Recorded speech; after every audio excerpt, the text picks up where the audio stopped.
Sa isang tahimik na baryo sa Pilipinas, may nakatira na isang batang lalaki na ang pangalan ay Lito. Siya ay mabait, tahimik, at mahilig sa mga hayop.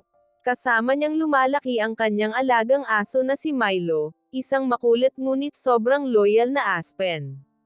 Isang umaga, habang naglalaro si Lito at Milo sa likod ng bahay, may narinig silang mahinang iyak mula sa mga damo.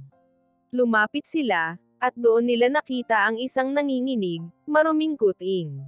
Halos hindi ito makalakad. Kaawa-awa naman, bulong ni Lito. Agad niya itong binuhat at dinala sa bahay.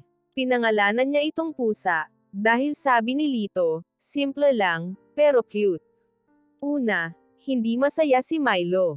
Tumatahol siya, umiikot-ikot, parang nagseselos. Ngunit mahinahon siyang kinausap ni Lito. Huwag ka mag-alala, Milo, hindi kita papalitan. Gusto lang nating tulungan si pusa. Dahan-dahan, unti-unting lamambot ang puso ni Milo. Araw-araw, pinapanood niya habang pinapakain ni Lito ang munting kuting, habang pinapahiran nito ang dumi sa balahibo, at habang inaalo ito tuwing nanginginig. Pagkalipas ng isang linggo, lumakas si pusa.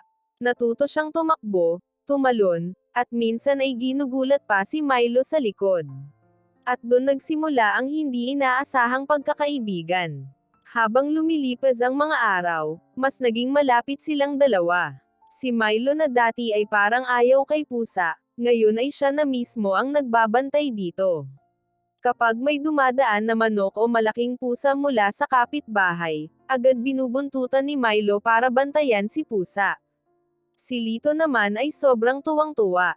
Sabi niya, hindi lang pala tao ang pwedeng maging magkaibigan. Kahit aso at pusa, basta may mabuting puso. Isang hapon, habang naglalaro silang tatlo sa tabi ng ilog, biglang nadulas si Lito at nahulog sa mababaw na bahagi ng tubig.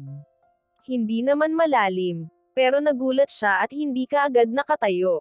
Agad kumilos si Milo. Tahol siya ng tahol para humingi ng tulong. Samantala, si pusa ay nagtakbo sa bahay, tumalon sa mesa, at kinayod-kayod ang dingding hanggang mapansin ng nanay ni Lito.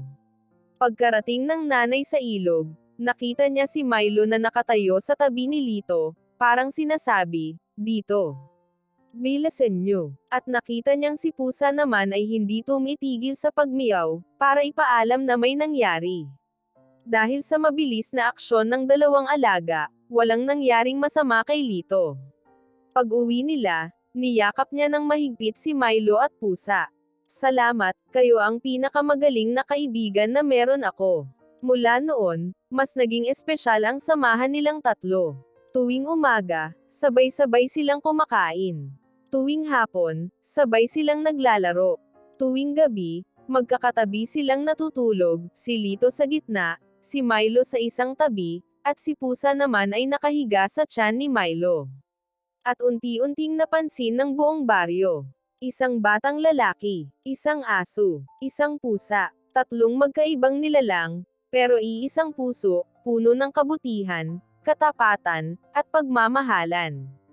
Maraming bata ang napangiti, maraming matatanda ang na-inspire, dahil pinatunayan nilang, hindi hadlang ang pagkakaiba, para magmahal, magtulungan, at maging tunay na magkaibigan. At hanggang ngayon, ang kwento ni Lito, Milo, at pusa ay kinukwento pa rin sa baryo, isang paalala na minsan, ang pinakamagandang pagkakaibigan ay yung hindi mo inaasahan.